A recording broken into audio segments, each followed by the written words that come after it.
नमस्कार दोस्तों, मैं रवि कुमार शर्मा स्वागत करता हूँ आपका हमारे चैनल में।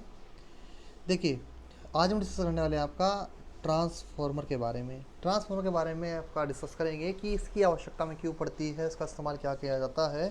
ठीक है। अब देखिए, जनरली सभी को पता होता है कि ट्रांसफार्मर क्या होता है, कि स्टैटिक डिवाइस होती है जो वोल्टेज को क्या करती है, स्टेप अप और स्टेप डाउन करने, बढ़ाने घटाने का कार्य किया जाता है ट्रांसफार्मर के द्वारा। बिल्कुल सरल भाषा में इसको याद सभी को पता होता है जनरली कि ट्रांसफार्मर क्या करता है, हमारा वोल्टेज और करंट के लेवल को बढ़ाने और घटाने का कार्य करता है बिना फ्रिक्वेंसी को बदले हुए। ठीक है। अब जैसे कि बात करते हैं, देखो इसकी आवश्यकता में क्यों पड़ी, थोड़ा सा डिस्कस कर लेते हैं इस चीज़ पर। देखिए, जैसे हमारा इलेक्ट्रिसिटी जनरेशन की बात करूँ, इलेक्ट्रिसिटी का उत्पादन यानी विद्युत का उत्पादन की अगर बात करें, तो हम क्या करते हैं आपका 11 kV पर 11 kV पर क्या करते हैं, इसको हम इलेक्ट्रिसिटी को जनरेट करते हैं। यानी 11,000 वोल्टेज पर हम क्या करते हैं, विद्युत का उत्पादन करते हैं। और फ्रिक्वेंसी कितनी भाई वहाँ पर 50 हर्ट्ज। ठीक है। 1 kV बराबर कितना होता है आपका 1000। ठीक है। 1000 कितना होता है, के बराबर होता है 1000 वोल्ट। ठीक है। 1 kV बराबर क्या होता है आपका 1000 वोल्ट होता है, ये आपको पता होगा। ठीक है। तो 11 के बराबर कितना हो गया, 11 के भी आपका हो गया 11,000 वोल्ट। तो 11,000 वोल्टेज पर हम क्या करते हैं, इलेक्ट्रिसिटी का उत्पादन करते हैं।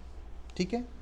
अब देखिए, जब हमने 11,000 वोल्टेज पर वोल्टेज हमने बना लिया पावर स्टेशन में, पावर स्टेशन पावर प्लांट में, आपका पावर प्लांट की बात करें तो हाइड्रो इलेक्ट्रिक पावर प्लांट होता है, thermal power plant, nuclear power plant. ठीक है। एटॉमिक पावर प्लांट, न्यूक्लियर, तो डिफरेंट डिफरेंट प्रकार के पावर प्लांट्स होते हैं, वो इलेक्ट्रिसिटी को जनरेट करने के काम में आता है, जहाँ पर विद्युत का उत्पादन किया जाता है। ठीक है। तो इसी प्रकार से अब हमने इलेक्ट्रिसिटी को जनरेट किया भाई, मैंने आपको बताया कि 11 के पर हमने जनरेट इसको कर दिया। ठीक है। अब इसको जनरेट करने के बाद अब हमें हमें इलेक्ट्रिसिटी भाई अपने घरों तक भी चाहिए, इंडस्ट्री एरिया तक चाहिए, कंपनी में चाहिए, घरों में चाहिए, तो सबको इलेक्ट्रिसिटी चाहिए। तो पावर प्लांट से हमें इलेक्ट्रिसिटी को क्या करना पड़ेगा, ट्रांसमिट करना पड़ेगा। कहाँ पर, सब स्टेशन पर। सब स्टेशन कहाँ करेगा, डिस्ट्रीब्यूशन स्टेशन में जाएगा। डिस्ट्रीब्यूशन से हमारा क्या होता है, हमारे घर में सप्लाई आती है हमारी। ठीक है। तो अगर बात करें हमारे उत्तराखंड की, अगर बात करें हमारे, तो एनर्जी डिपार्टमेंट जो होता है हमारे यहाँ, वो 3 हिस्सों में बटा होता है। 3 हिस्सों में क्या करता है, कार्य करता है। ठीक है। यानी एनर्जी डिपार्टमेंट आपका 3 हिस्सों में हमने क्या कर रखा है, डिवाइड किया गया है। पहला की बात करें यूजे वी एन एल, क्योंकि यहाँ पर आपका जल की मात्रा ज़्यादा है, तो यहाँ पर जल के द्वारा इलेक्ट्रिसिटी को बनाया जाता है, जिसको कंडक्ट करता है आपका उत्तराखंड जल विद्युत निगम लिमिटेड। फुल फॉर्म भी पूछी आती है, तो ये भी आप याद रखना। दूसरे की बात करें, ये आपका डिपार्टमेंट आता है पिटकुल। क्या आता है, पिटकुल। यानी आपने इलेक्ट्रिसिटी को जनरेट तो कर दिया भाई, इलेक्ट्रिसिटी को जनरेट करने के बाद अब हमारे घर तक पहुँचाना है, यानी ट्रांसमिट करेंगे ना पहले। भाई इलेक्ट्रिसिटी पावर प्लांट से शहरों तक कैसे आएगी, ट्रांसमिट के द्वारा। तो वो डिपार्टमेंट कौन कार्य करेगा, उसके लिए करता है हमारा PTCUL, power transmission corporation of Uttarakhand limited. उसके बाद ट्रांसमिट भी हमने इलेक्ट्रिसिटी को कर दिया सब स्टेशन तक। अब सब स्टेशन का तो हमारे घरों तक डिस्ट्रीब्यूटर कौन करेगा, तो उसके लिए डिपार्टमेंट जो है हमारा, वो आता है हमारा यूपीसीएल। आपके बिजली के बिलों पे लिखा होता है, आपने देखा होगा यूपीसीएल। इसको बोलते हैं उत्तराखंड पावर कॉर्पोरेशन लिमिटेड। यही सारा हमारा होम होते हैं, मीटर अप्लायंसेस वगैरह, कंप्लेन वगैरह, सब कनेक्शन वगैरह, यही क्या करता है, कंडक्ट करता है हमारा यूपीसीएल। ठीक है। तो अब 3 डिपार्टमेंट हमारे कार्य करते हैं। एक जनरेशन का, तो जनरेशन कार्य कौन करेगा आपका, यूजेवीएनएल। ट्रांसमिशन का कार्य कौन करेगा आपका, पिटकुल करेगा। और डिस्ट्रीब्यूशन का, बांटने का, वितरण का कार्य कौन करेगा आपका, यूपीसीएल करेगा। तो इस प्रकार से क्या संस्था क्या करती है, कार्य करती है। अब ट्रांसफर की आवश्यकता में क्यों पड़ी भाई, जैसा कि हमने हमारा डिपार्टमेंट की बात करी, यूजेवीएनएल ने आपकी इलेक्ट्रिसिटी को जनरेट किया। अभी मैंने आपको बताया था कि इलेक्ट्रिसिटी जनरेट करने क्या करते हैं, जनरेट के लिए हमारा जैसे 11,000 वोल्ट पर क्या करते हैं, इलेक्ट्रिसिटी को बनाते हैं। अब मान लो बात करो, एग्जांपल लेते हैं हम, टीएचडीसी, आपने नाम सुना होगा, TD hydro development corporation limited. ठीक है। आपने देखा होगा आपका टीएचडीसी का नाम सुना होगा, टीएचडीसी। तो ये क्या करता है हमारा, TD hydro development corporation limited. जैसे हमारा चीला पावर हाउस हो गया, तो ये भी चीला पावर हाउस किसके अंदर आता है, हमारा यूजेवीएनएल के अंतर्गत आता है। ठीक है। टीएचडी से हमारा अलग हो गया, टीडी हाइड्रो डेवलपमेंट कॉरपोरेशन हो गया हमारा, जो क्या करता है, इलेक्ट्रिसिटी को क्या करता है, जनरेट करता है, जिसको हम टीडी डाम के नाम से जानते हैं। देखिए, कई बार इसकी इंस्टॉल कैपेसिटी पूछ सकता है आपसे, तो आपसे इंस्टॉल कैपेसिटी पूछे तो आप याद रखना 2400 मेगावाट। कितनी होती है, 2400 मेगावाट। ठीक है। देखो, 2400 मेगावाट की इंस्टॉल कैपेसिटी की बात करूँ, वैसे तो आपका टीएचडी 2000 मेगावाट का होता है, तो मैं 4 यूनिट है आपकी 500 500 मेगावाट की। ठीक है। परंतु इसके साथ एक हमारा कोटेश्वर डैम है, तो उसको ऐड करके से जोड़ते हैं। अगर आप गूगल पर भी देखेंगे तो आपको दिखाएगा 2400 मेगावाट। ठीक है। तो आपको याद रखना THDC की इंस्टॉल कैपेसिटी होती है, यानी 2400 मेगावाट इलेक्ट्रिसिटी बनाता है, और हाइड्रो में नंबर 1 स्थान पर आता है भारत के अंतर्गत हमारा THDC। ये सभी को पता होना चाहिए, ठीक है। इसके बाद अब बात करते हैं आपका वर्ल्ड का largest hydro electric power plant, ठीक है। वर्ल्ड का largest hydro electric power plant कौन सा है?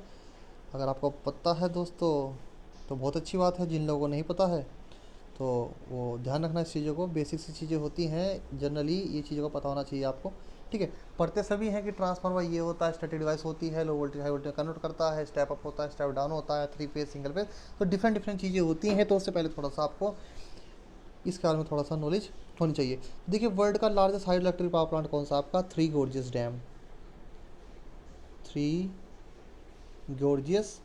डैम, ठीक है ना। ये चाइना का डैम है हमारा थ्री गोर्जियस डैम। इसकी इंस्टॉल कैपेसिटी याद रखना दोस्तों 22,500 मेगावाट, 22,500 मेगावाट इसकी क्या है हमारी इंस्टॉल कैपेसिटी। इसको बोलते हैं थ्री गोर्जियस डैम, ठीक है ना। थ्री गोर्जियस डैम हमारा चाइना में स्टेब्लिश है हमारा ये, और इसकी इंस्टॉल कैपेसिटी है 22,500 मेगावाट। ये वर्ल्ड का largest hydro electric power plant है हमारा, ठीक है ना। अब देखिए ये हमारे पावर प्लांट होते हैं, इनका कार्य मैंने आपको बताया है कि इनका कार्य क्या होता है हमारा, इलेक्ट्रिसिटी को जनरेट करना, यानी विद्युत का उत्पादन करना। विद्युत का उत्पादन जैसे हम करते हैं हमारा भारत में बात करें 11 kV 11,000 वोल्ट पर क्या करते हैं, वोल्टेज को हम बनाते हैं। अब उसके बाद हमारे घरों तक इलेक्ट्रिसिटी को लाना, तो 11,000 तो ऐसा तो नहीं है कि 11,000 भेजेंगे उसको ट्रांसमिट कर देंगे ऐसे ही, तो ज़्यादा दूर तक तो डिस्ट्रीब्यूट ट्रांसमिट नहीं हो पाएगा, क्योंकि 11,000 कितने दूर तक जाएगा, एक उसका अपना पावर लेवल होता है, ठीक है। तो इसके लिए हम क्या करते हैं, हमें आवश्यकता पड़ती है ट्रांसफार्मर की। किसकी आवश्यकता पड़ती है हमें? ट्रांसफार्मर की। यानी जो आपका 11 kV की सप्लाई है, अब आप ताकि इसको बढ़ा दें आप, अब उसको बढ़ाएंगे कि उसका रीज़न होता है, बढ़ाने का रीज़न होता है भाई, घटा भी तो सकते हैं, घटाना तो नहीं है, बढ़ाना है उसको। तो बढ़ाने का रीज़न क्या होता है, देखिए इसके पीछे एक, ये आपको थोड़ा सा वे बताते हैं फिर आपको डिस्कस करेंगे। देखिए आपका फॉर्मूला आता है P बराबर V इंटू आई इंटू कॉस फाइव, ठीक है। ये हमारा पावर का फॉर्मूला आता है P बराबर V into I cos five. अब देखिए अगर मैं बात करूँ I बराबर क्या होता है, P upon V into cos five, ठीक है। यानी I बराबर P upon V into cos five. अब देखिएगा सर्किट में ये लाइन है हमारी जो ट्रांसमिट करेंगे हम लाइन को, अगर उसमें वोल्टेज की मात्रा को मैं क्या कर दूंगा, कम रखूँगा। वोल्टेज की मात्रा को कम रखने के कारण मेरा करंट क्या हो जाएगा, सर्किट में बढ़ जाएगा। अब करंट की मात्रा अगर लाइन में बढ़ेगी दोस्तों, तो जो मेरा वायर का साइज़ होगा, मेरा कंडक्टर का जो क्रॉस सेक्शनल एरिया होगा, वो मुझे क्या करना पड़ेगा, इंक्रीज़ करना पड़ेगा, ठीक है। अगर कंडक्टर का साइज़ इंक्रीज़ होगा तो जो हमारे कंडक्टर में क्या हो जाएगा, वेट हो जाएगा। अब यदि हम पोल का वेट वायर में वेट इंक्रीज होगा तो नंबर ऑफ पोल्स क्या पड़ेंगे, बढ़ाने पड़ेंगे, क्योंकि जितना भारी कंडक्टर होगा वो उतना ही क्या करेगा, सैग हो जाएगा, इसमें क्या आ जाएगा, सैग हो जाएगा। अब सैग क्या होता है, हमारा दो पोल के बीच में जो लटका हुआ तार होता है, हमारा ये बीच में गैप होता है, इसको हम क्या बोलते हैं, सैग बोलते हैं। सैग ये क्या हमारा सैग होता है हमारा, ठीक है।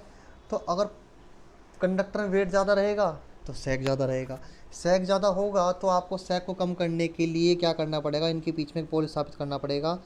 तो आपका जो पोल स्थापित करोगे, पोल में क्रॉस आर्म भी होगा, पोल का अर्थिंग का खर्चा आता है, बहुत सारा खर्चा हमारा आ जाएगा। तो जो कॉस्ट हो जाएगी हमारी बढ़ जाएगी, ट्रांसमिशन कॉस्ट क्या हो जाएगी, बढ़ जाएगी, पावर के लॉस भी क्या हो जाएंगे, बढ़ जाएगी। करंट ज़्यादा तो लॉस ज़्यादा, सिंपल सी बात बिल्कुल, कि करंट ज़्यादा होगा तो आपका लॉस भी क्या होगा, ज़्यादा रहेगा, ठीक है नहीं, क्योंकि P बराबर क्या होता है, आई स्क्वायर इंटू आर। ये अब क्या हो जाएगा, आपका लॉसेस ज़्यादा हो जाएंगे, क्योंकि करंट का वैल्यू ज़्यादा तो लॉस, पावर के लॉस भी क्या हो जाएंगे, ज़्यादा हो जाएंगे, तो आपकी इफिशिएंसी ओवरऑल क्या हो जाएगी, कम हो जाएगी। तो इसलिए हम क्या करते हैं, वोल्टेज को क्या करते हैं, स्टेप अप करके क्या करते हैं, ट्रांसमिट करते हैं। अब स्टेप अप करेगा कौन, तो इसको वोल्टेज को बढ़ाने के लिए हमने क्या हमारा यूज़ किया, हमने ट्रांसफार्मर। क्या करते हैं, ट्रांसफार्मर यूज़ करते हैं ताकि वोल्टेज के लेवल को, करंट के लेवल को आराम से बढ़ाया घटाया जा सके, ठीक है। तो आपका जो ट्रांसफार्मर होता है भाई, इसको क्या करते हैं, स्टैटिक डिवाइस होती है, इसमें कोई भी रोटेटिंग पार्ट नहीं होता है, इसलिए कि इसकी एफिशिएंसी भी आपकी 95 से 98% आती है। परीक्षा में क्वेश्चन पूछा जाता है कि इसकी एफिशिएंसी कितनी होती है, तो 95 से 98% इसकी एफिशिएंसी मान जाती है हमारे ट्रांसफार्मर की। देखिए आपका एक फिगर दिखाया गया है, इसमें डायग्राम है आपका, ये पिक्चर है आपका स्टेप डाउन ट्रांसफार्मर की। छोटे छोटे आपने ट्रांसफार्मर देखे होंगे, आपका इन्वर्टर वगैरह में लगे होते हैं, स्टेबलाइजर वगैरह में सर्किट में लगे होते हैं, स्टेप डाउन ट्रांसफार्मर हमारे होते हैं, ठीक है। और स्टेबलाइजर की बात करें, उसमें सेंटर टेप ट्रांसफार्मर होता है। सेंटर टेप, उसमें सेंटर से टेप निकली होती है, कई सारी टेपिंग्स होती हैं, उसके अनुसार आप वोल्टेज को बढ़ा घटा सकते हैं।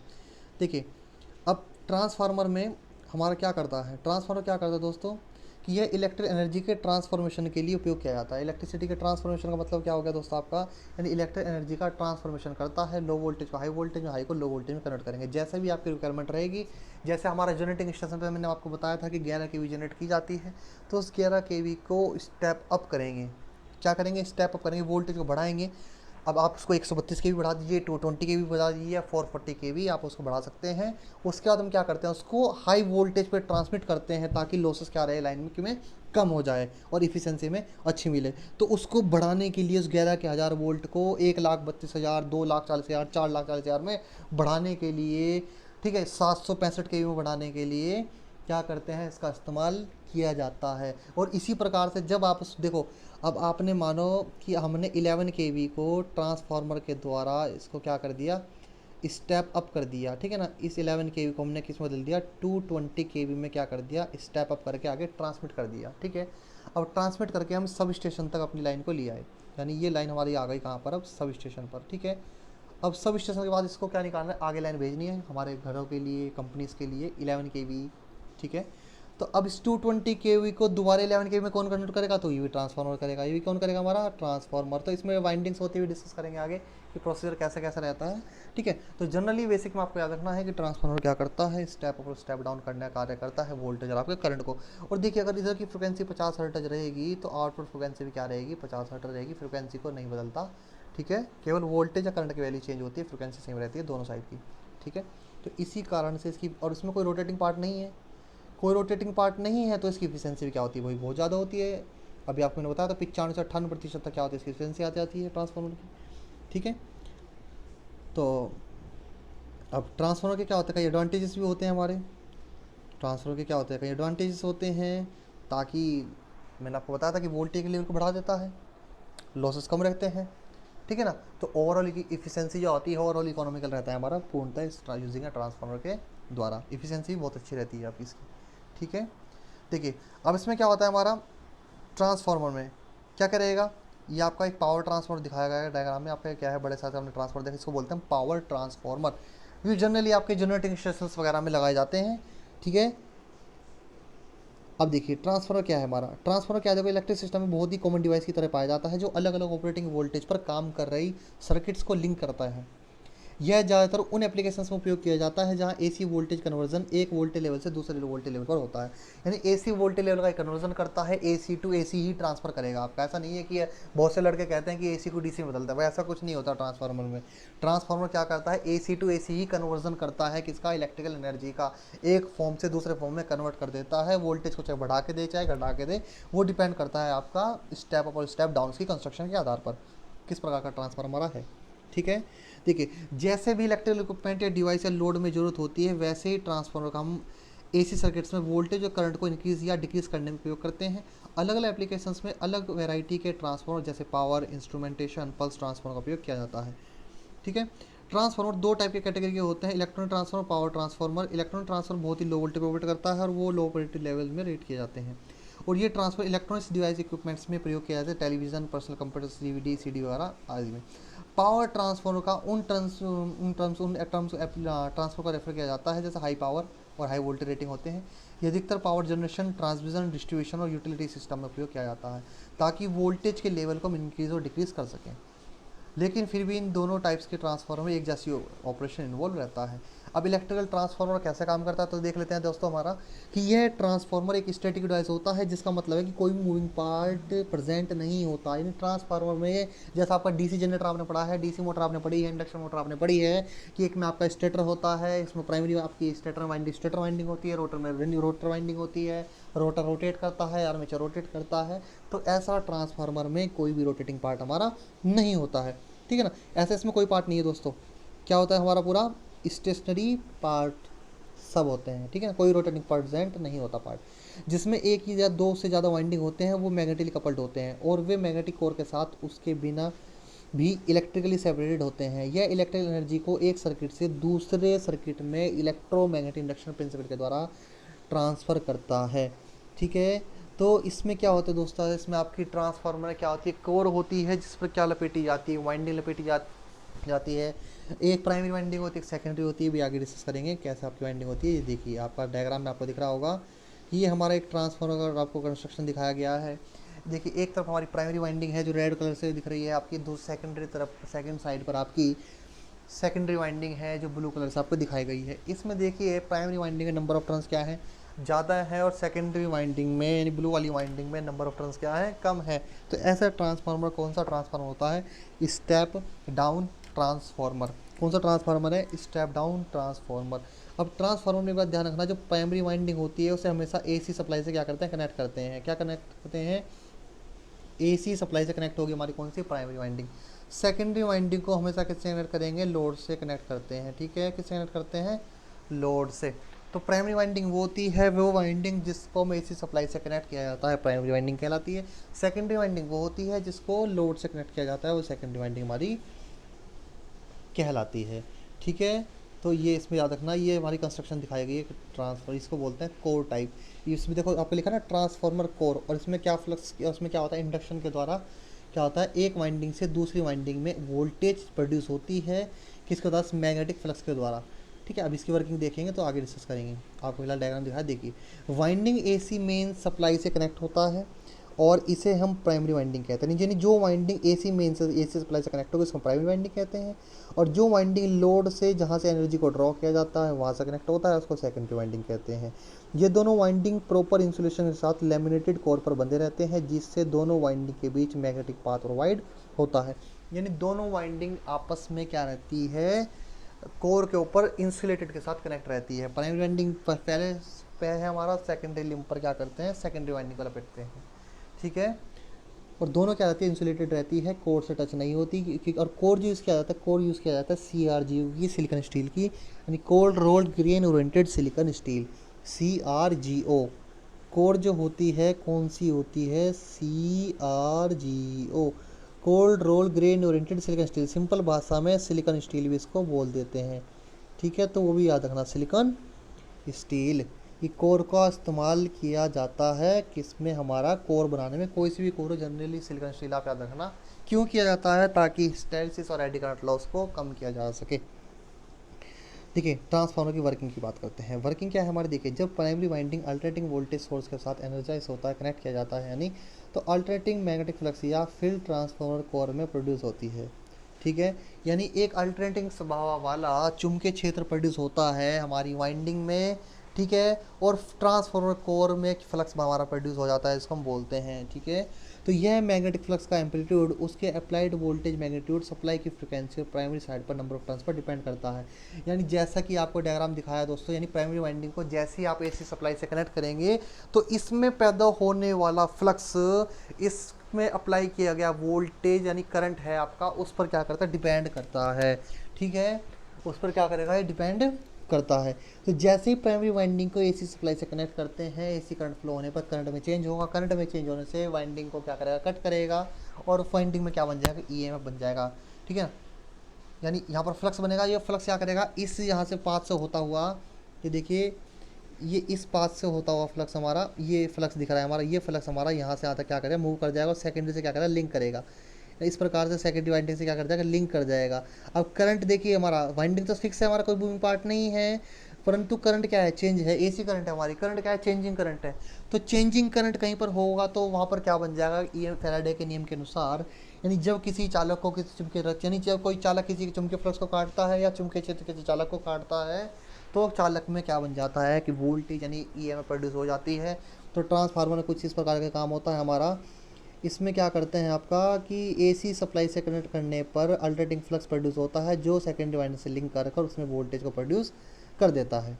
ठीक है, आगे अब इसमें क्या होता है, देखिए यह फ्लक्स कोर के थ्रू सर्कुलेट होता है और सेकेंडरी वाइंडिंग के साथ लिंक करता है, जैसे भी आपको बताया था। और इलेक्ट्रोमैग्नेटिक इंडक्शन के प्रिंसिपल के अनुसार यह मैग्नेटिक लिंकिंग सेकेंडरी वाइंडिंग में वोल्टेज इंड्यूस करता है। यानी ये फ्लक्स जब सेकेंडरी से लिंक करेगा तो सेकेंडरी वाइंडिंग में भी क्या बना देगा, आपकी वोल्टेज को बना देगा, प्रोड्यूस कर देगा। इसे हम दो सर्किट के बीच का म्यूचुअल इंडक्शन कहते हैं। यानी ये क्या करते हैं, ट्रांसफार्मर पूछ रहा था किस सिद्धांत पर कार्य करता है, तो ट्रांसफार्मर आपका म्यूचुअल इंडक्शन के सिद्धांत पर क्या करता है, कार्य करता है। ठीक है, आगे secondary voltage magnetic flux frequency और सेकेंडरी वाइंडिंग के number of turns per depend करता है, यानी सेकेंडरी वोल्टेज है हमारी, मैग्नेटिक फ्लक्स है, फ्रिक्वेंसी और सेकेंडरी वाइंडिंग के नंबर ऑफ टर्न्स पर क्या करेगी, डिपेंड करेगी। उसमें वोल्टेज हो, उसका फ्लक्स हो, उसकी फ्रिक्वेंसी सेकेंडरी वोल्टेज के नंबर ऑफ टर्न्स पर क्या करती है, डिपेंड करती है। बल्कि मैंने आपको बताया था कि फ्रिक्वेंसी दोस्तों दोनों साइड की आपकी सेम रहेगी। अगर इनपुट 50 हर्ट्ज है तो आउटपुट भी क्या रहेगी, आपकी 50 हर्ट्ज रहेगी। ये फ्रिक्वेंसी के मान में कोई भी परिवर्तन नहीं करता है। अब देखिए, ट्रांसफार्मर इलेक्ट्रिकल पावर सिस्टम में एक्सटेंसिवली उपयोग होता है ताकि वोल्टेज और करंट के वेरिएबल वैल्यू सेम ही फ्रिक्वेंसी पर प्रोड्यूस हो सकें। इसलिए प्राइमरी और सेकेंडरी टर्न्स का प्रोपोर्शन अप्रोशिएट रखकर desired value ratio transformer obtain किया जाता है। अब हम ट्रांसफार्मर का कंस्ट्रक्शन पढ़ेंगे, यानी कंस्ट्रक्शन ऑफ ट्रांसफार्मर हमारी क्या क्या होती है। देखिए, कंस्ट्रक्शन ऑफ ट्रांसफार्मर किस प्रकार की रहेगी, पहले हम बात करते हैं इसमें। देखिए, जो मेन पार्ट्स होते हैं इसकी बात करेंगे। आपका कोर होती है, यानी कोर जिस पर वाइंडिंग को आप लपेटे हैं, यानी जिस पर वाइंडिंग की जाती है उसको हम क्या बोलते हैं, कोर बोलते हैं, जो आपकी मैग्नेटिक कोर होती है। कंटेनर बोल दीजिए, टैंक बोल दीजिए, बुशिंग होती है, कंजर्वेटर होता है, रेडिएटर होता है, बकोजिले होते हैं, एक्सपेंशन वॉल्ट होते हैं, बहुत सारी चीज़ें हमारी ट्रांसफ़र की होती हैं, पार्ट्स होते हैं। ठीक है, तो डिस्कस करते हैं आपका पहला कोर। अब कोर क्या होती है, कोर हाई पावर एप्लीकेशंस के लिए transformer core high permeability material का बना होता है। इसके अंदर दोस्तों कोई हाई मैग्नेटिक मटेरियल, ये हाई परमेबिलिटी मटेरियल की कोर हमको बनाते हैं, जिससे मैग्नेटिक फ्लक्स के लिए लो इलेक्ट्रॉन्स पाथ प्रोवाइड करता है। और कोर का क्रॉस सेक्शन स्क्वायर या रेक्टेंगुलर होता है। देखिए, आपकी जो कोर इस्तेमाल की जाती है, कोर वो इसकी होती है जिसको हम बोलते हैं आपका, चलिए कोर की बात करें, कोर क्या की जाएगी हमारी, हाई परमेबिलिटी मटेरियल की कोर का इस्तेमाल किया जाता है ट्रांसफार्मर में। वैसे तो iron core transformer air core transformer के मुताबिक बेहतर पावर ट्रांसफार्मर फॉर्मेशन प्रोवाइड करता है। एयर कोर ट्रांसफार्मर का उपयोग हाई फ्रिक्वेंसी एप्लीकेशन 2 हर्ट्ज के अबव के लिए किया जाता है, जबकि low frequency application 2 kilo hertz के नीचे के लिए आयरन कोर ट्रांसफार्मर का उपयोग किया जाता है। सभी टाइप के ट्रांसफार्मर में कोर सिलिकॉन स्टील या शीट लैमिनेटेड स्टील से बने जाते हैं और वे असेंबल किया जाता है ताकि फ्लक्स के कंटिन्यूस पाथ प्रोवाइड किया जा सके। यानी हमारा एक इलेक्ट्रिकल सर्किट होता है, एक मैग्नेटिक सर्किट होता है। इलेक्ट्रिक जैसे करंट को फ्लो करने के लिए हमें वायर की आवश्यकता होती है, इसी प्रकार से किसी मैग्नेटिक सर्किट में मैग्नेट को सेटअप करने के लिए, या फ्लो तो नहीं होता, सेटअप होता है, फ्लक्स बनता है, यानी फ्लक्स को एक जगह से दूसरी जगह भेजने के लिए किसके द्वारा जाएगा, कोर के द्वारा पाथ कंप्लीट करता है। ठीक है, किसका प्रोवाइड करता है, पाथ को प्रोवाइड करता है कोर, एक किसके लिए, मैग्नेटिक फ्लक्स के लिए। ठीक है, तो ताकि फ्लक्स के लिए continuous path magnetic path provide किया जा सके, इस लिमिटेड कोर के साथ एडी करंट लॉसेस को मिनिमाइज़ किया जाता है। एडी करंट लॉसेस जो होते हैं हमारे, ये जो करंट हमारी जो होती है भाई, वो क्या करती है, कोर में ना फ्लो होने लगे। कोर में फ्लो होने लगेगी तो कोर हीट करेगी, हीट करेगी तो वाइंडिंग इंसुलेशन वीक हो जाएगा, इंसुलेशन वीक हो जाएगा तो वाइंडिंग शॉर्ट सर्किट हो सकती है। यानी एडी करंट लॉस को मिनिमाइज़ करने के लिए क्या करते हैं, इस कोर को लेमिनेट बनाया जाता है सिलिकॉन स्टील की पतली परत चढ़ाकर। ये स्टील की लेमिनेटेड शीट की थिकनेस कितनी होती है, देखिए 0.35 से 5 mm तक होती है, और वार्निश या ऑक्साइड या फॉस्फेट के साथ इंसुलेट किया जाता है, और फिर कोर फॉर्म्ड को होता है, तब जाके कोर होता है, हमारी फॉर्म होती है। अब देखिए, बेटर मैग्नेटिक प्रॉपर्टीज़ के लिए hot rolled grain oriented silicon steel, इसको बोलते हैं HRGU। अगला, cold rolled grain oriented silicon steel, high B laminations का प्रयोग किया जाता है। स्मॉल ट्रांसफार्मर के केस में कोर हॉट रोल्ड स्टील की, सिलिकॉन स्टील की बनाई जाती है। ठीक है ना, तो जनरली अगर स्मॉल साइज का ट्रांसफर तो HRGU यूज़ कर सकते हैं, परंतु HRGU यूज़ नहीं करते। ठीक है, इसमें भंगुरता ज़्यादा होती है, इसका यूजन होता है भंगुरता, इसकी डक्टिलनेस ज़्यादा होती है। ठीक है, तो इसलिए इसका इस्तेमाल नहीं किया जाता। ठीक है, तो इसलिए इस्तेमाल किया गया था CRGO cold rolled grain oriented silicon steel का इस्तेमाल किया जाता है कोर को बनाने के लिए। अगला हमारा आता है वाइंडिंग। अगला क्या आता है हमारा, वाइंडिंग। अब वाइंडिंग देखिए क्या होती है हमारी, वाइंडिंग देख लेते हैं। वाइंडिंग जनरली यह दो ट्रांसफार्मर के दो वाइंडिंग्स होते हैं, जिसका नाम प्राइमरी और सेकेंडरी वाइंडिंग होता है। ठीक है, और ये क्या करते हैं, हाई ग्रेड कॉपर से बनता है, यानी बना होता है। कॉपर की वाइंडिंग क्या करते हैं, इसमें आपका इस्तेमाल किया जाता है ट्रांसफार्मर बनाने के लिए। अब इंसुलेटेड स्ट्रैंडेड कंडक्टर्स वाइंडिंग की तरफ उपयोग होता है ताकि वो हाई करंट कैरी कर सकें, और यह इंसुलेशन एक टर्न को ये दूसरे टर्न के कॉन्टैक्ट में आने से रोकता है। यानी इसको सुपर इन्वेंट वायर भी बोलते हैं, जो आप वाइंडिंग वायर का इस्तेमाल किया जाता है, हम वाइंडिंग का वायर इस्तेमाल करते हैं, जो क्या होता है, इंसुलेटेड स्ट्रैंडेड कंडक्टर के नाम से जाना जाता है आपका।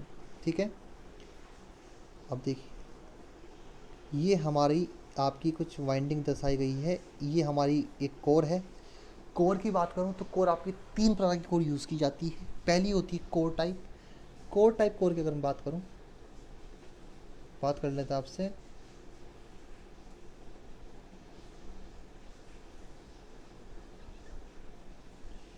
देखिए ये हमारा ट्रांसफर का डायग्राम को दिख रहा है। तो कोर जो होती है, एक तो हमारी होती है कोर टाइप कोर, इसको बोलते हैं कोर टाइप कोर। यहाँ पर एक वाइंडिंग यहाँ पर होती है, इसमें एक वाइंडिंग हमारी इस साइड की जाएगी प्राइमरी, और सेकेंडरी वाइंडिंग इस साइड की जाएगी। ये होती है कोर टाइप ट्रांसफार्मर। दूसरा आता है शेल टाइप। शेल टाइप देखिए कैसा होता है। शेल टाइप कुछ इस फॉर्म में बना होता है, ये जैसे कि आपको बीच में आपको डायग्राम दिख रहा है, ये शेल टाइप। यानी तीनों लिम्ब पर, ये फर्स्ट लिम्ब, ये सेकंड लिम्ब और ये थर्ड लिम्ब, तो तीनों पर वाइंडिंग करती जाती आती है। तीन आप सेंटर वाले में भी कर सकते हैं और इन तीनों साइड में भी कर सकते हैं। तो देखिए जैसा आपको ये डायग्राम दिख रहा है, ये तो ये कौन सा ट्रांसफार्मर है। ये हमारी जो कोर है, हमारी किस प्रकार की कोर है हमारी, ये है शेल टाइप कोर। कैसी कोर है हमारी, ये शेल टाइप कोर है हमारी, ठीक है ना। कैसी कोर है भाई हमारी, ये शेल टाइप कोर, ठीक है ना। तो एक कोर कौन सी होती है, कोर टाइप, शेल टाइप और बेरी टाइप। और क्या होती है, बेरी टाइप होती है। तीन प्रकार की कोर हमारी होती है। बेरी टाइप में क्या होती है, इस प्रकार से। बेरी टाइप को इस प्रकार से जैसे हमारे लगे होते हैं, यहाँ पर क्या होती है, वाइंडिंग हमारी होती है, ठीक है। तो कुछ बेरी टाइप का ट्रांसफर की कंस्ट्रक्शन होती है हमारी। तो जनरली आपका रखना है, ठीक है। तो वाइंडिंग क्या होती है, दो ही होती है, एक प्राइमरी वाइंडिंग होती है, एक सेकेंडरी वाइंडिंग होती है। प्राइमरी वाइंडिंग को हमेशा एसी से कनेक्ट किया जाता है, सेकेंडरी वाइंडिंग को हमेशा आपका लोड से कनेक्ट किया जाता है, ठीक है। अब आगे देख लेते हैं ट्रांसफार्मर वाइंडिंग। प्राइमरी वाइंडिंग से जो वोल्टेज कनेक्ट होता है उसे हम प्राइमरी वोल्टेज कहते हैं। वही जो सेकेंडरी वाइंडिंग में जो वोल्टेज इंड्यूस होता है उसे हम सेकेंडरी वोल्टेज कहते हैं।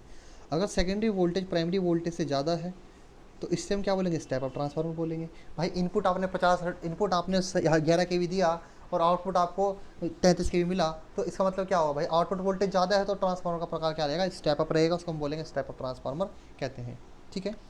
इसी प्रकार से अगर यह कम होता है तो इसे स्टेप डाउन ट्रांसफर कहते हैं। भाई आपने 11 के इनपुट दिया, आपको 440 वोल्ट आउटपुट मिल गया, तो ट्रांसफर तो आउटपुट क्या है, कम है, तो उसको हम क्या बोलेंगे, स्टेप डाउन ट्रांसफार्मर कहते हैं।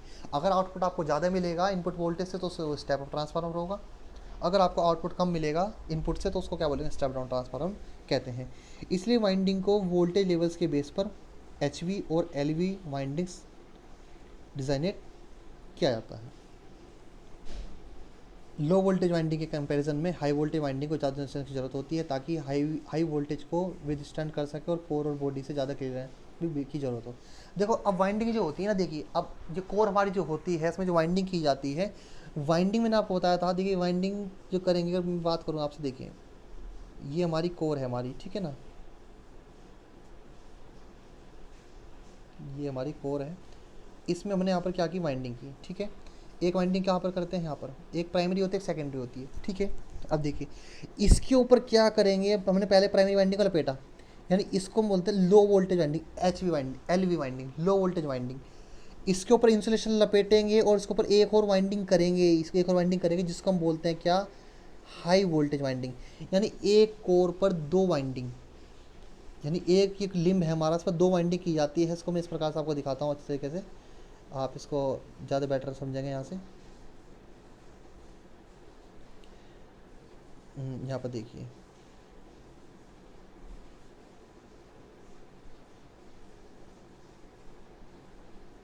ये कोर हो गई हमारी। तो यहाँ पर एक वाइंडिंग लपेटेंगे, ये वाली कोर के पास वाली वाइंडिंग, जिसको हम बोलेंगे लो वोल्टेज वाइंडिंग। क्या बोलेंगे, लो वोल्टेज वाइंडिंग। क्या बोलेंगे जिसको हम, आपका लो वोल्टेज वाइंडिंग, ठीक है ना। ये हमारी लो वोल्टेज वाइंडिंग होगी। इसको क्या बोलेंगे, लो वोल्टेज, ठीक है। इसको भी क्या बोलेंगे, लो वोल्टेज। यानी कोर के पास, देखो ये कोर है ना हमारी कोर, ये कोर के पास है, कोर के ऊपर लपेटी जाएगी लो वोल्टेज वाइंडिंग। इसके बाद क्या करेंगे, इसके ऊपर इंसुलेशन लपेटते हैं। इंसुलेशन लपेटने के बाद यहाँ पर एक वाइंडिंग करेंगे जिसको हम बोलते हैं क्या, हाई वोल्टेज वाइंडिंग। क्या बोलते हैं, हाई वोल्टेज वाइंडिंग। तो पहले कोर के पास, कोर के ऊपर पहले लो वोल्टेज वाइंडिंग लपेटते हैं, फिर कोर के ऊपर इंसुलेशन चढ़ाने के बाद वाइंडिंग के ऊपर उसका बाद हाई वोल्टेज वाइंडिंग का लपेटा जाता है। तो एक ही लिम्ब पर दो वाइंडिंग करते हैं जिसको बोलते हैं LV और HV, लो वोल्टेज वाइंडिंग और एक high voltage winding. Low voltage winding अब देखिए कोर के पास क्यों करते हैं, कोर के पास लो वोल्टेज वाइंडिंग इसलिए करते हैं क्योंकि उसको कम इंसुलेशन की आवश्यकता होगी। अगर हाई वोल्टेज वाइंडिंग लपेट देंगे ना कोर के पास, तो वहाँ पर ज़्यादा इंसुलेशन की रिक्वायरमेंट रहेगी। ज़्यादा इंसुलेशन की रिक्वायरमेंट रहेगी तो ट्रांसफार्मर का कोर का साइज़ बढ़ाना पड़ेगा। कोर का साइज़ बढ़ेगा तो टैंक का साइज़ बढ़ेगा, टैंक का साइज़ बढ़ेगा तो ट्रांसफार्मर का साइज़ बढ़ेगा, तो ट्रांसफार्मर का क्या साइज़ हो जाएगा, इंक्रीज़ हो जाएगा।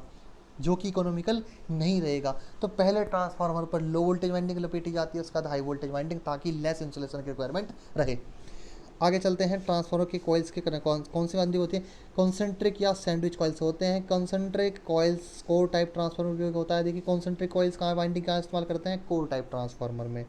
जबकि सैंडविच कॉइल्स को शेल टाइप ट्रांसफार्मर उपयोग किया जाता है। नहीं, आपको जो ऊपर वाइंडिंग दिखाई थी मैंने, ये कंस्ट्रक्शन आपको दिखाया था किस प्रकार की वाइंडिंग है? सैंडविच प्रकार की वाइंडिंग आपको होती नहीं, यानी आपका पता होगा कोर टाइप में आपको कंसेंट्रिक वाइंडिंग, ठीक है, और सैंडविच कॉइल्स को आपका शेल टाइप ट्रांसफार्मर यूज़ करते हैं, ठीक है।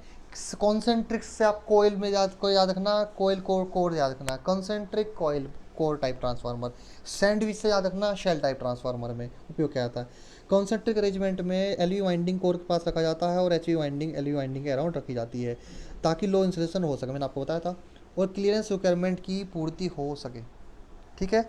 ट्रांसफार्मर में सबसे ज़्यादा हेलिकल, सैंडविच और डिस्क और क्रॉस ओवर कॉइल्स का इस्तेमाल किया जाता है। हेलिकल वाइंडिंग यूज़ कर सकते हैं, सैंडविच वाइंडिंग यूज़ करते हैं, डिस्क वाइंडिंग यूज़ करते हैं, और क्रॉस ओवर कॉइल्स का इस्तेमाल किया जाता है आपका ट्रांसफार्मर की वाइंडिंग करने के लिए।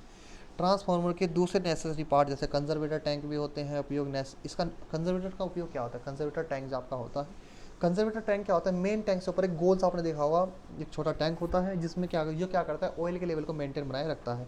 इसका उपयोग देखिए नेसेसरी ऑयल स्टोरेज प्रोवाइड करने में होता है, ताकि ऑयल का प्रेशर हैवी लोड के कारण अंडर शटल डाउन हो सके। और जब ट्रांसफार्मर ऑयल को हीट प्रोवाइड किया जाता है तो नेचुरल है कि ऑयल एक्सपेंड और कॉन्ट्रैक्ट हो सके, तो उसके बाद भी ऑयल को हैवी प्रेशर प्रोवाइड किया जाता है, ताकि जो ये है बिना कंजर्वेटर टैंक के ट्रांसफार्मर ब्रस्ट हो जाता है। और हम ट्रांसफार्मर के क्लासिफिकेशन के बारे में आगे देखेंगे। देखिए लेकिन कंजर्वेटर क्या होता है हमारा, मैंने आपको यहाँ पर डायग्राम दिखाया था, देखते हैं यहाँ पर, ये देखिए यहाँ पर देखिए, ये आपको जो गोल सा टैंक दिख रहा है भाई, ये होता है हमारा कंजर्वेटर टैंक। ये यानी इसकी मैं बात करूँ तो इसको हम बोलते हैं कंजर्वेटर टैंक। नीचे देखिए आपका मेन टैंक होता है, पूरा क्या होता है? मेन टैंक होता है, इसमें क्या होता है? पूरे में ऑयल भरा रहता है, पूरा में ऑयल क्या होता है? भरा रहता है। अब इसमें क्या होता है? ट्रांसफार्मर को लोड से कनेक्ट करते हैं भाई, तो लोड से कनेक्ट करने पर आपको पता होगा कि इसकी वाइंडिंग में क्या होगा? कोर में करंट फ्लो होगा, ठीक है। कोर की बात सॉरी, वाइंडिंग में क्या होता है? करंट फ्लो होता है। अब उससे क्या होगी? वाइंडिंग में करंट फ्लो होगा तो हमारा जूल का नियम क्या कहलाता है कि जब किसी कंडक्टर में करंट फ्लो होता है तो क्या होता है? गर्म हो जाता है, तो उसके चारों ओर का ऑयल भी क्या हो जाएगा? हीटअप हो जाएगा। वाइंडिंग में लोड के कारण करंट जो फ्लो होगी, तो ज़्यादा लोड के कारण इसमें क्या हो जाएगा? हीटअप हो जाएगा। अब जब हमारा तार हीटअप होगा तो उससे चारों ओर क्या भरा है? ऑयल भरा हुआ है, ऑयल भी क्या हो जाएगा? हीटअप हो जाएगा।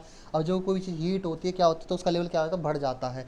अब ये जैसे मेन टैंक से ऊपर छोटा टैंक कंजर्वेटर ना लगाएं तो टैंक क्या हो सकता है? मेन टैंक हमारा फट सकता है, ब्लास्ट कर सकता है। तो उसको रोकने के लिए क्या करते हैं? इस कंजर्वेटर टैंक में यहाँ पर आधे तक हम क्या करते थे कि ऑयल भर देते हैं, और यहाँ पर देखो ये मीटर लगा हुआ था, ये इसको बोलते हैं ऑयल गेज। ये हमारा जो ऑयल गेज मीटर होता है, इसको चेक करने के लिए, ठीक है। इस सब ऑयल के लेवल को चेक कर सकते हैं, ऑयल गेज होता है हमारा ये, कि कितना ट्रांसफार्मर में, इसमें कंजर्वेटर में हमारा ऑयल है, ठीक है। ये आपको दिख रहा होगा, देखो ये देखो इसमें भी मीटर लगा है हमारा ऑयल गेज, ठीक है। तो अब इसमें क्या करता है कि जैसे ही ट्रांसफार्मर हीट करेगा, यानी वाइंडिंग हीट होगी हमारी, ऑयल का लेवल बढ़ेगा, तो क्या होगा? इसका तो ऑयल सारा कहाँ, आधा हमारा कहाँ चलेगा? कंजर्वेटर टैंक में चला जाएगा और ऊपर की ओर इसमें भर जाएगा। अब जैसे ही ट्रांसफार्मर ठंडा होगा, कूलिंग होगी धीरे धीरे से, तो क्या होगा? अब इसी बात करें कि ट्रांसफार्मर क्या हो रहा है? ठंडा हो गया, तो जो ऑयल है हमारा, या ऑयल की मात्रा घट गई वाइंड हमारा मेन टैंक में, तो जिसमें हमारा ऑयल बचा रहता है वो क्या आता है? इन पाइपों के द्वारा, देखो दो पाइप दिख रहे होंगे आपको, ये पाइप हमारे दिख रहे हैं, यहाँ पर पाइप है देखो हमारे, ये हमारे जो पाइप्स हैं हमारे, इनके द्वारा, ये एक पाइप ये रहा, एक पाइप ये रहा, तो इनके द्वारा ट्रांसफार्मर में क्या आता है? ऑयल यहीं से एंटर करता है, ऊपर जाएगा मेन कंजर्वेटर में, और यहीं से नीचे आता है। जब ठंडा हो जाएगा तो वो ऑयल वापस क्या हो जाएगा? ऑयल का लेवल नीचे होगा, तो वापस मेन टैंक में आ जाएगा और तेल की क्षतिपूर्ति को पूरा कर देगा। तो एक प्रकार से क्या करता है हमारा कंजर्वेटर भाई, जो ऑयल है हमारा उसको क्या रखता है? मेंटेन करके रखता है हमारे मेन टैंक के अंदर। तो मेन टैंक को ब्लास्ट होने से बचाता है कि अगर ऑयल का लेवल ज़्यादा हो गया हमारे लोड के कारण, तो उसको क्या करेगा? उस कंडीशन में कंजर्वेटर टैंक में ऑयल हमारा आ जाता है, और जैसे ही कूलिंग हमारी ट्रांसफर ठंडा होगा तो वो ऑयल वापस क्या हो जाएगा? मेन टैंक में आ जाता है। तो ऑयल के लेवल को मेंटेन रखने का कार्य किसका होता है? कंजर्वेटर टैंक का होता है, ठीक है। देखिए तो अगला मैंने अब हम इसके आते हैं ट्रांसफार्मर के क्लासिफिकेशन पर। Classification of transformer. तो क्लासिफिकेशन ऑफ ट्रांसफार्मर देखिए क्या होता है? ट्रांसफार्मर कई प्रकार के टाइप्स में क्लासीफाइज होते हैं, लेकिन यह कई फैक्टर्स पर डिपेंड होता है, जैसे voltage rating, construction, cooling type, AC system के नंबर ऑफ फेजेस के आधार पर, ठीक है ना। तो अब पहली बात करते हैं फंक्शन के आधार पर। फंक्शन के आधार पर मैंने आपको बताया था कि ट्रांसफार्मर को वोल्टेज लेवल के कन्वर्जन के बेस पर दो टाइप में क्लासीफाई किया जाता है, पहला स्टेप अप और दूसरा स्टेप डाउन ट्रांसफार्मर। अगर आउटपुट वोल्टेज ज़्यादा है तो स्टेप अप है, आउटपुट वोल्टेज कम है तो स्टेप डाउन ट्रांसफार्मर है। देखिए स्टेप अप ट्रांसफार्मर देख लेते हैं कि स्टेप अप ट्रांसफार्मर क्या होता है। सेकेंडरी वोल्टेज प्राइमरी वोल्टेज से ज़्यादा होता है। यह इसलिए होता है क्योंकि प्राइमरी में सेकेंडरी से नंबर ऑफ कॉइल्स कम होते हैं और इस प्रकार ट्रांसफार्मर वोल्टेज को हायर लेवल के वोल्टेज में राइज करता है। ये ट्रांजिशन सिस्टम में उपयोग होता है और हाई पावर लेवल पर रेट किया जाता है। तो स्टेप ऑफ ट्रांसफार्मर का इस्तेमाल मैंने आपको बताया था जनरेटिंग स्टेशन में किसको इलेक्ट्रिसिटी को ट्रांसमिट करने के लिए हाई पावर पर इसका इस्तेमाल किया जाता है। स्टेप डाउन ट्रांसफार्मर क्या होते हैं। स्टेप डाउन ट्रांसफार्मर में सेकेंडरी वोल्टेज प्राइमरी वोल्टेज से कम होता है क्योंकि सेकेंडरी वाइंडिंग में प्राइमरी वाइंडिंग से कम नंबर ऑफ टर्न्स होते हैं। इसलिए इस टाइप के ट्रांसफार्मर का उपयोग वोल्टेज को एक स्पेसिफाइड लेवल तक रिड्यूस कर देता है। ज़्यादातर power supply step down transformer का इस्तेमाल करते हैं ताकि सर्किट के ऑपरेटिंग रेंज को एक स्पेसिफाइड सेफर वोल्टेज में लिमिट में रखा जा सके। इस टाइप के ट्रांसफार्मर का उपयोग डिस्ट्रीब्यूशन सिस्टम में power transformer electronic circuits electronic transformer में इस्तेमाल किया जाता है। देखिए आपका जो सड़कों पे आपने किनारे पे रखे हुए ट्रांसफार्मर देखे हैं वो सारे क्या होते हैं, स्टेप डाउन ट्रांसफार्मर होते हैं, जिनको हम बोलते हैं आपका डिस्ट्रीब्यूशन ट्रांसफार्मर, जो आपकी 11 kV को 440 वोल्टेज में कन्वर्ट करके आपको घरों में आपकी सप्लाई देता है। अगर आपको सिंगल फेज सप्लाई चाहिए तो एक फेज न्यूट्रल ले लेंगे, 3 फेज सप्लाई चाहिए तो आप 3 फेज ले सकते हैं। तो ये क्या देता है, आपका स्टेप डाउन ट्रांसफार्मर होता है। यह देखा गया है कि ट्रांसफर एक रिवर्सिबल डिवाइस है। यह step up step down transformer दोनों की तरह ही ट्रांसफर की तरह कार्य करता है। जैसे अगर इसकी सर्किट को हाई वोल्टेज की ज़रूरत होगी तो हम लो वोल्टेज में HV टर्मिनल्स कनेक्ट कर देंगे, और लोड या सर्किट में लो वोल्टेज की जरूरत होगी तो वहाँ कम लोड कनेक्ट कर देंगे। यानी एक बात करें ट्रांसफार्मर की, अगर आप उसकी प्राइमरी को इनपुट देते हैं, ठीक है, जैसा आपका दोनों ट्रांसफार्मर दिखे स्टेप डाउन ट्रांसफार्मर और स्टेप ट्रांसफार्मर होता है, यानी एक ही ट्रांसफार्मर को आप दोनों की तरह इस्तेमाल कर सकते हैं। ठीक है, अगर आपको स्टेप अप करना है तो आप प्राइमरी में, जैसे आपका स्टेप अप ट्रांसफार्मर है, सेकंड नंबर पे दिख रहा होगा आपका, प्राइमरी नंबर ऑफ टर्न्स क्या है, कम है, सेकेंडरी नंबर ऑफ टर्न्स क्या है, ज़्यादा है, तो आप प्राइमरी इनपुट देंगे तो सेकेंडरी में आपका आउटपुट क्या मिलेगा, यहाँ पर ज़्यादा मिलेगा। इसी प्रकार से यदि आप इसी सेकेंडरी में इनपुट दे दो तो आउटपुट क्या मिल जाएगा, कम मिल जाएगा। अगर इसी ट्रांसफार्मर को इनपुट आप यहाँ पर दे दें तो ये ट्रांसफार्मर कौन सा बन जाएगा, स्टेप डाउन बन जाएगा ये।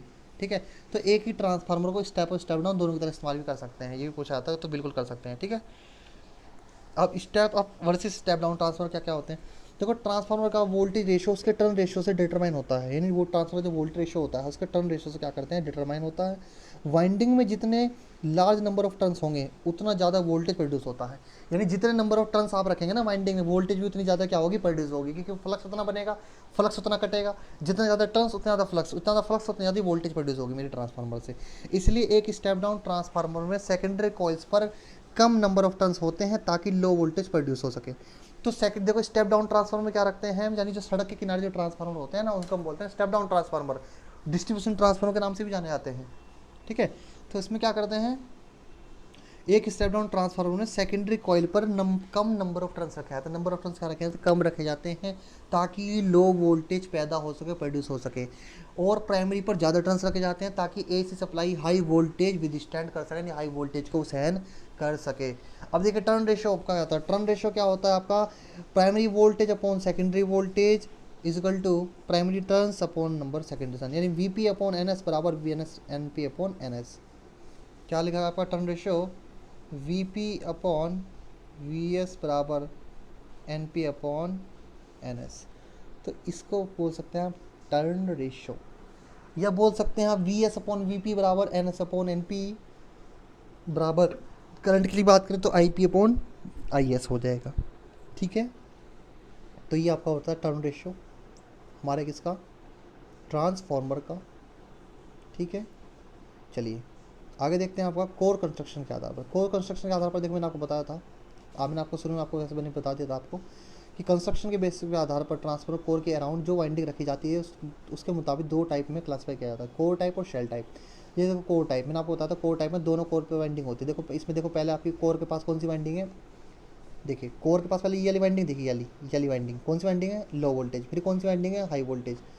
पहले कौन सी वाइंडिंग है, देखो लो वोल्टेज, और फिर कौन सी है, हाई वोल्टेज। तो पहले लो वोल्टेज का लपेटा आता है, फिर हाई वोल्टेज का लपेटा जाता है। मैंने आपको बताया था क्यों, ताकि इंसुलेशन की आवश्यकता कम पड़े, क्योंकि अगर हाई वोल्टेज पहले लपेटेंगे तो बहुत ज़्यादा इंसुलेशन की रिक्वायरमेंट रहेगी, कि हाई वोल्टेज में वोल्टेज वैल्यू ज़्यादा रहेगी, तो कोर से उसको अलग करना थोड़ा कठिन कार्य होगा। तो इसलिए पहले क्या करते हैं, लो वोल्टेज वाइंडिंग करते हैं।